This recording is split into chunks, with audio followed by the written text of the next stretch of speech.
Our other big story today in Florida, another day of the testimony is underway after a ruling by the judge to allow other 911 calls made by George Zimmerman into evidence. Our coverage of the killing of Trayvon Martin, the trial of George Zimmerman, begins with the sometimes graphic testimony of the incident on February 26, 2012. A neighbor who witnessed part of the confrontation between George Zimmerman and Trayvon Martin testified about what she heard and saw the night Martin was killed.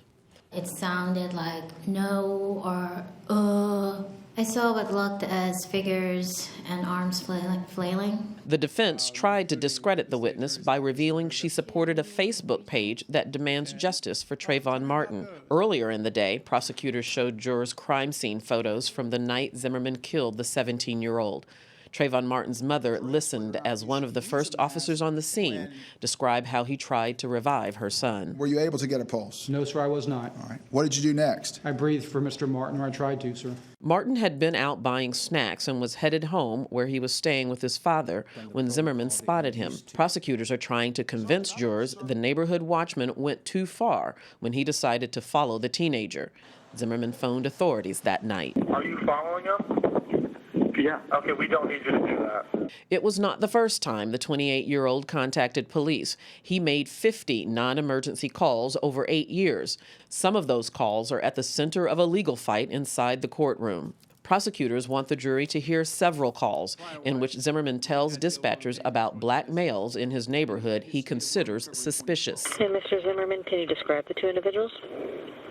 Two African-American males. The defense objects to the calls, arguing they're irrelevant to the case. Judge Deborah Nelson says she will make a ruling at a future date. Joining us today to watch the testimony are criminal defense attorney and former prosecutor Tariq El-Shabazz and National Urban League President Marc Morial. Good afternoon. Hi, good day to both of you. Thank you so much for being here with us. We're going to listen to a little bit of what has already happened and also join the trial in progress. So the prosecution's first witness this morning was a resident who overheard the incident. Let's listen to what Jane Serdyka had to say. I don't know. Oh my gosh, something horrible is happening. So I had my cell phone right on the side where the light was. So I just grabbed the cell phone and, brought it to me and started pressing 911. Okay. And in the process of calling 911, was there additional sounds that caught your attention? Yes, as I was pressing 911 is when I heard very clearly that I say the two yells for help. In terms of the two individuals, the voices that you've described, one a more dominant or aggressive and the other one, what word did you use to describe the other one? Higher pitched. Okay. The yells for help that you heard at that time, could you identify whether it was the dominant, louder voice or the higher pitched one? Well, in my opinion, I truly believe, especially the second yell for help, that was like a yelp. It was excruciating. I really felt it was the boy's voice. And in terms of distinguishing, you said, I apologize. The last sentence you said, the voice you heard yelling for help was whose voice? Let me object, Your Honor, at this point then to improper predicate foundation for such an opinion. Overruled. If you could repeat your last answer, I want to make sure all the jurors heard it. You said, in terms of the voice, the last yell for help or yelp, you said it was, who did you believe in terms of between the two individuals? The boy, the younger person. It was like a boy's voice. Okay. And when you say a younger person, is that based on just the voices, that one was louder, more dominant, aggressive, and the other one sounded like a younger individual? Yes. Okay. Now, let me backtrack a second. You've had experience, you mentioned in the last two jobs you had. You've dealt with children before, have you not? Yes, I have. And you've dealt with adults before, too, have you not? Yes, I have. Okay. You were telling us that you heard some kind of yelp before was that before the shot, I'm assuming? Yes. Okay. And then you heard a shot. Well, I call it. Tell us what you heard. I apologize. You tell us what you heard. Sorry. After hearing the yelps for help, I still was staring down out the window, and I just know it was still one person on top of each other. Then I heard from my window, pop, pop, pop. And you know, I don't know what a gun really sounds like, but I just know it was like 3 popping noises. So you felt from your observations or hearing, you felt there was actually 3 pops, I guess you heard. Yes, from my window. Okay. And then what happened? Like I said, it was still dark. I heard the popping noises. I was shaking, and just a little while later, one person got up, and that person got up and started walking right towards my window, where I could see that person Okay. really clear now. All right. Now, the person, when you say started walking towards your window, were they headed towards your window you're talking about, literally? I know you were you upstairs? Let's make sure the record's clear. You were upstairs, is that correct? Your Yes. vantage point. And so they were headed towards your building, the side? That would be correct. They were coming closer to where my area is, where I live, so I could see them clearer. So that is George Zimmerman's neighbor, Jane Serdyka. She is the woman who made the 911 call that we've all heard, where you can hear the scream in the background. And she's made a couple of what I would consider to be really provocative statements, that she thought the scream was a boy. And I think it's persuasive, the fact that she's identified. She's said that between the two, she felt, and what she's in effect doing is corroborating the idea that Trayvon Martin was stalked. He was the victim of an aggressive act by George Zimmerman. So she's supporting. I think she's very important for the prosecution. One reason why she's testifying so early. No, absolutely. I think it's also consistent. One of the things that you want to do is you want to corroborate what their theory is. The theory of the prosecution, and the theory has always been that George Zimmerman was overly aggressive, that in fact he disobeyed the instructions of the 911 operator, that he left his particular vehicle, that in fact he felt a particular type of way based on the statements that he made even before and after, and in fact whether or not Trayvon Martin attacked him. If you remember yesterday when they talked with the ME, and that is the actual EMT that came and treated George Zimmerman and was out there trying to revive Trayvon Martin, they talked about the injuries that was to George Zimmerman's head.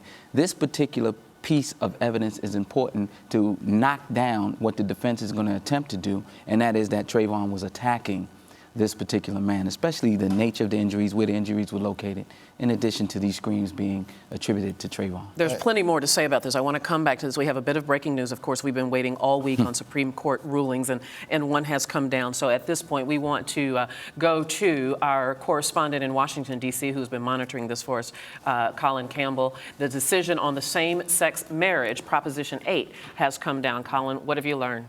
Or excuse me, the Defense of Marriage Act. Go ahead, Good morning, Colin. Debbie. We're still waiting for Proposition 8. That's right, but the Supreme Court just handed down their decision on DOMA, and they have struck it down. They have ruled that it is unconstitutional. There's a landmark ruling from the Supreme Court in a 5-4 decision. They say that it singles out persons deemed by a state entitled to recognition and protection to enhance their own liberty. So that's the decision there. Of course, this has huge implications for states across the country, especially 39 states that do have bans on same-sex marriage, and we still await their decision on Proposition 8. As we heard, key rulings in various rulings this week dealing with the Voting Rights Act and affirmative action. Back to you, Debbie. All right, Colin, I know that you're going to continue to monitor. Let us know when you've learned something new. Thank you very much.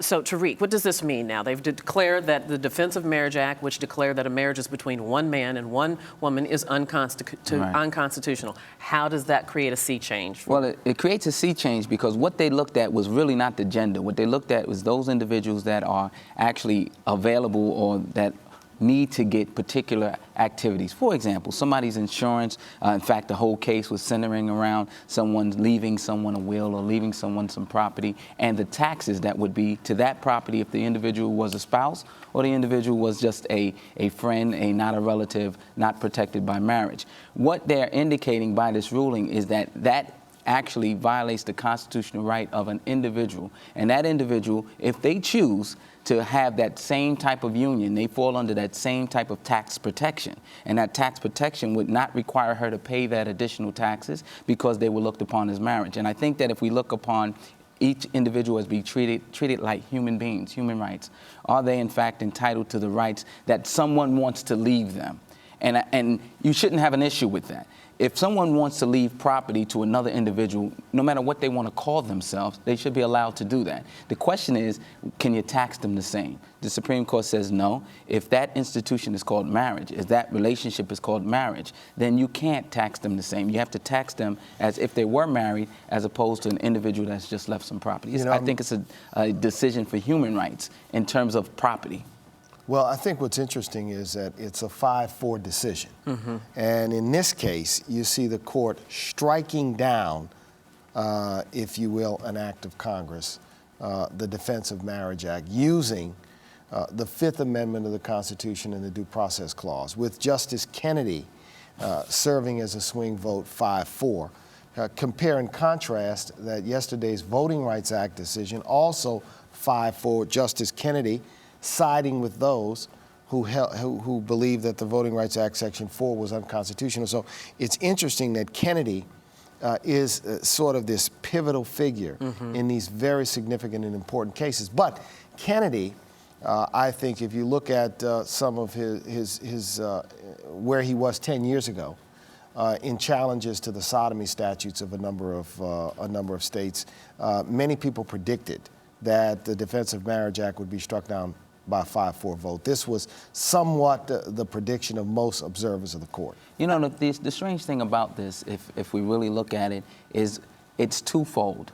One, if you look at it from the actual protective rights of human beings that are U.S. citizens, and the other, if you look for it as in terms of same-sex marriage. I do find it very ironic that Kennedy would rule one way with respect to same-sex marriage, but when it comes to another class of people, those people that have melanin in their skin, those people that are African Americans that are in this country and that are treated a particular type of way based upon their complexion of their skin during voting, that he would choose to vote a different way. It's kind of interesting. There is some irony there. I want to bring someone else into our discussion. We have on the phone Gail Marquis, who was a guest on our show just a few days ago with her partner and wife, Audrey Smaltz. And of course, when she was here discussing, hoping that the Supreme Court would rule the DOMA Act unconstitutional. Gail, what's your reaction to this decision this morning? Well, first of all, I have never in my life been so tied to a legal decision, something coming from the courts. I've grown up the country all my life. I probably could care less what the Supreme Court did, said, or what was before them. But for this case, it hit so close to home.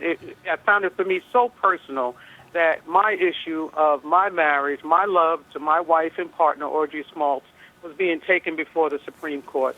So what I have to say out of it is that it was knocked down.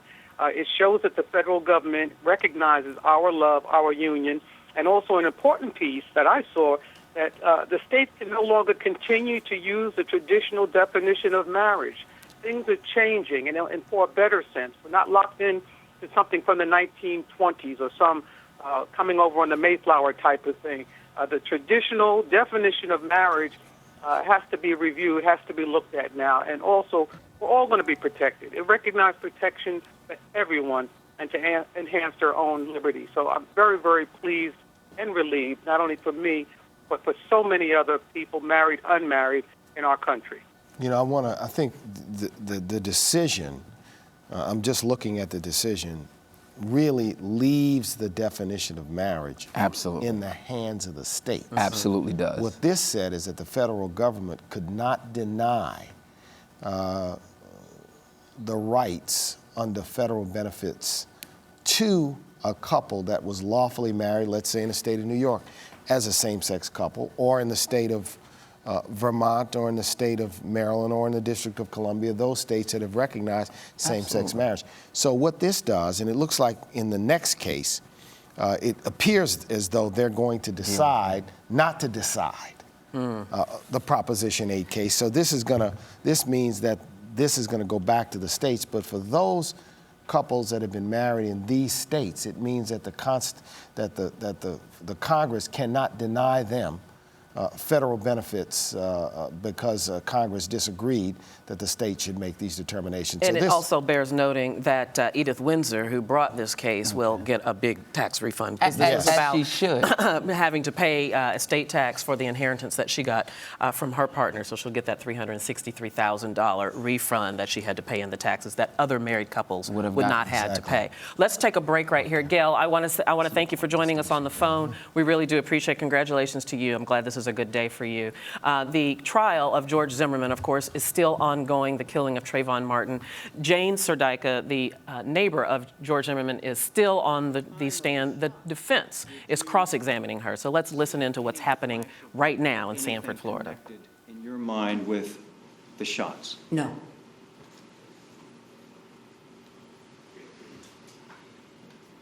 From what you saw, piecing it together, seeing the position of what the person later identified as Trayvon Martin being face down, George Zimmerman that you saw get up and walk away being on top at the time of the shots, that means then, logically, that George Zimmerman would have had to shoot Trayvon Martin in the back. Objection. That's the witness to speculate. Sustained.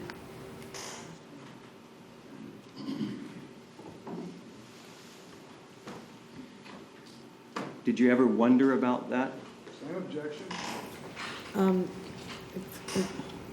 Sustained. You're asking. Did you know where on Trayvon Martin's body he was shot? At the time, no. Ever? I've only heard that he got shot in the chest or something. Can you reconcile that he was shot in the chest, with what you believe you saw? I don't understand what you're asking me. Well, you said that Trayvon Martin was face down after the shot. Yes. That George Zimmerman was on top. That you were watching them in that position at the time of the shots, and that you continued to watch and never saw them change position. Yes, to my recollection, yes. Sure. And the person, Trayvon Martin, lying face down, continued to lie face down until rescue came. Yes. Right? Knowing that Trayvon Martin was shot in the chest, are you able to reconcile in your mind what you think you saw with the facts? That's what I saw, and that's the only thing I can tell you, is what I saw and hearing the shots, and he was face down.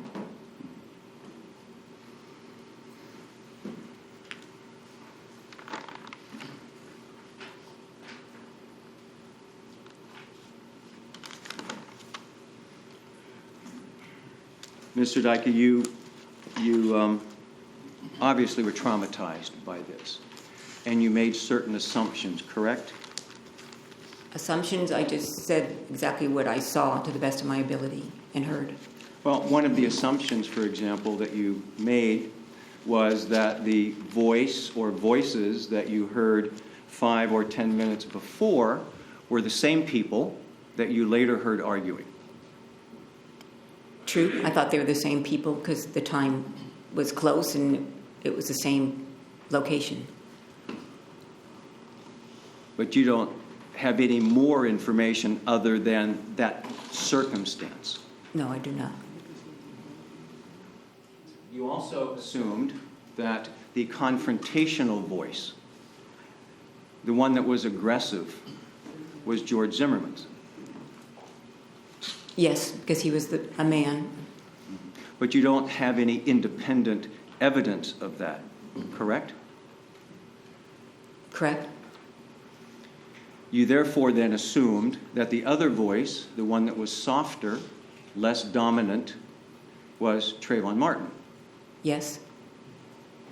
And you sort of reached those conclusions because you at some point learned that Trayvon Martin was 17 years old.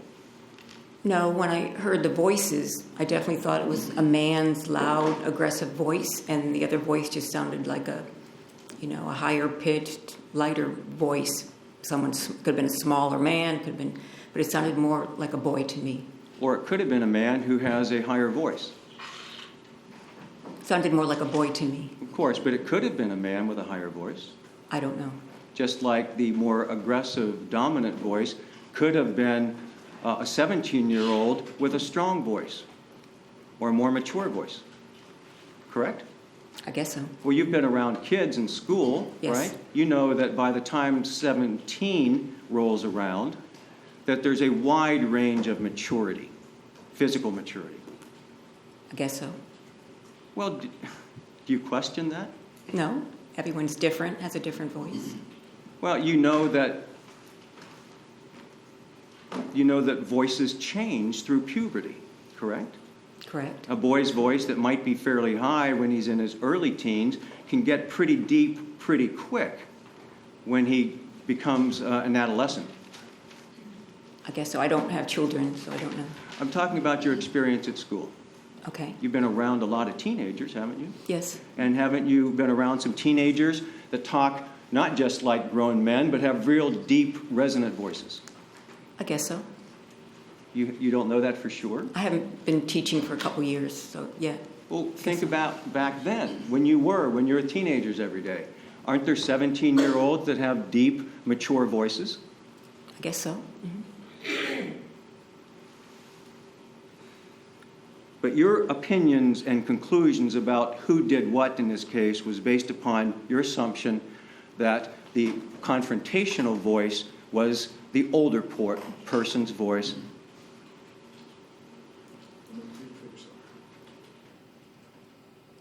Could we read back that part? Your Honor, I'm going to object as asked and answered if he finished the question. My objection is asked and answered. Do you need to have it read back? I can ask the question again. We don't need to take the time to do that.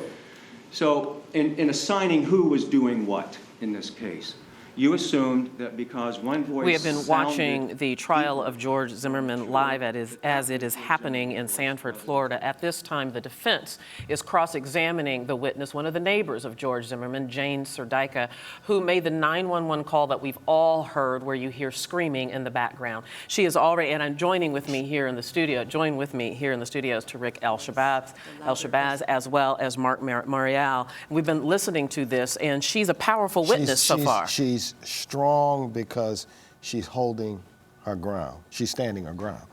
And she's also good because she doesn't appear to be rattled by the cross-examination of the defense lawyer, who's trying to shake her, get her to contradict herself, but also trying to send a message to the jury that she could have been mistaken.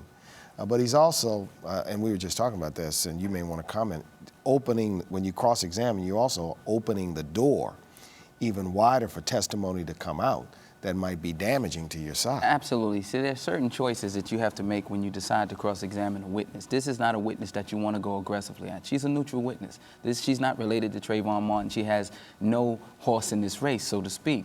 So her testimony was riveting, especially because it was corroborated by the 911 tape. You don't want to attack her. Once she indicated to you that the aggressive voice sounded like a man and the high-pitched voice sounded like a boy, you back off because she's not going to concede. But what you want to do is set up how you want to argue your case. What he's doing is trying to get her to concede to his argument, and she's not. And that's traumatic for him as a defense attorney. But he's also trying to be suggestive. He's also maybe trying to lay the groundwork for his argument But later he absolutely on. can. You can do that by just saying, he asked a question one time and he should have left it, that males have different pitch voices, and they can be children or teenagers that can have deep voices and those that can have high. She has to concede that. If she concedes that, leave it alone. Don't try to apply it to this particular case because she's not going to give you that. I would just say, in watching her, she seems like a convincing witness. She does seem very credible. Convincing and sincere and not carrying an agenda. This is why as the prosecutor, I wouldn't want an expert. I want this lay witness to say, I heard a voice and I believe that voice to be of a young man or a teenager. I don't want an expert where we can play games with words and play games with whether or not this is an accepted practice or not. But I want a lay person to say, I heard something and it sounded to me like a child. Obviously, what the defense is also doing, because these cases turn on reasonable doubt, the defense has to just simply create doubt. So if the defense can set up doubt in the witness and then argue doubt in closing, I think we see this fascinating aspect of trial strategy taking place. And I think one of the reasons why I think it's a blessing and a curse for a trial of this sort to be carried on television. For those that are close observers, we can see the strategy. Sometimes the folks at home may not catch all the nuances, but I think anyone can look at this witness and see she's firm and she's credible. So she's a good witness for the prosecution. As part of his problem is this, that you have to determine what that strategy is. His major problem is not whether or not it was a high-pitched voice, low-pitched voice, Trayvon Martin's voice, or George Zimmerman's voice. His problem is George Zimmerman acted out something that's inconsistent with the independent scientific evidence, and that George Zimmerman gave a statement that is inconsistent with the independent scientific evidence. Not how people feel. And change his story. Several times. Indeed. Let's take a pause right here. We're going to continue to monitor the trial as well as there's other news of the day going on.